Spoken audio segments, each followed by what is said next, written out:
آپ یہ سمجھتے ہیں کہ آپ ٹوٹے ہوئے ہیں. آپ ٹوٹے نہیں ہوئے. ایک لفظ کی اور ایک کلمے کی کمی ہے. there is a missing word. اور وہ لفظ کیا ہے؟ استغفر اللہ.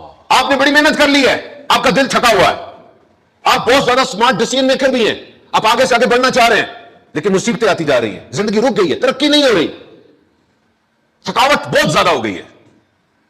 And now you whisper, اور آپ سرگوشی کرتے ہیں کہ مسنگ کیا ہے, کیا چیز نہیں مل رہی. آواز آتی ہے استغفار, استغفر اللہ. حضرت نوح علیہ السلام نے اپنی قوم کو نصیحت کیا, لوگوں اللہ سے توبہ کرو, اللہ سے استغفار کرو اور اللہ سے معافی مانگو, کیونکہ اللہ معاف کرنے والا ہے. وہ تمہیں مال کے ذریعے, بیٹوں کے ذریعے مدد کرے گا, وہ تمہیں باغات دے گا اور تمہیں نہریں دے گا. غور کیجیے ذرا, مال کی اور نعمت کی گارنٹی دی جا رہی ہے, لیکن سخت محنت کا نہیں کہا جا رہا. حالانکہ یہ چیزیں محنت سے آتی ہیں, وہ اپنی جگہ پر مسلم حقیقت ہے, لیکن یہاں پہ اللہ کے نبی کہہ رہے ہیں کہ استغفار کرو. کیوں؟ جب دل صاف ہوتا ہے نا, برکت کی راہیں ہموار ہو جاتی ہیں. دیکھو جنت فرشتوں کے لیے تو نہیں بنی, جنت تو میرے آپ کے لیے بنی ہے. فرشتے گناہ کرتے ہی نہیں, اور ہم کتنے گناہ کرتے ہیں. تو جنت کس کے لیے؟ جو گناہ کرتا ہے, توبہ کرتا ہے اور استغفار کرتا ہے اور مڑ کے کہتا ہے مالک تیرا ہوں. کیونکہ جو نیک ہوتے ہیں نا, ان کے پاس تو نیکیوں کے بڑے پہاڑ ہوتے ہیں. وہ تو ہو سکتا ہے اپنی نیکیوں کے پہاڑ کے بل بوتے پہ دعویٰ کر بیٹھے, وہ جو گناہگار ہوتا ہے اس کے پاس کیا ہوتا ہے؟ اس کو تو چوٹ لگتی ہے, مڑ کے تو نہیں دیکھتا مالک تیرے علاوہ تو ہے ہی کچھ نہیں. امال کا تو مجھے بھی پتا, تجھے بھی پتا.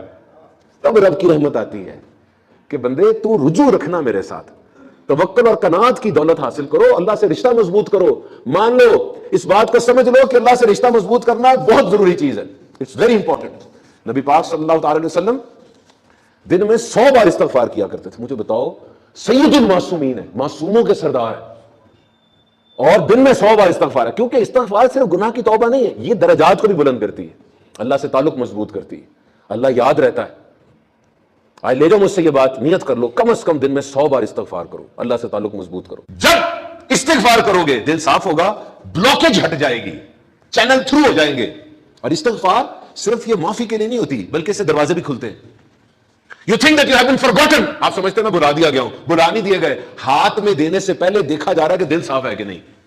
ہاتھ میں تب آئے گا جب تمہارا دل صاف ہوگا. This is very important. This is very important. So if you think that your life is dry, اگر آپ سمجھتے ہیں کہ زندگی خشک ہو گئی ہے, تو جملہ میرا لے جاؤ, stop chasing. یہ بھاگنا چھوڑو, پیچھا کرنا چھوڑ دو.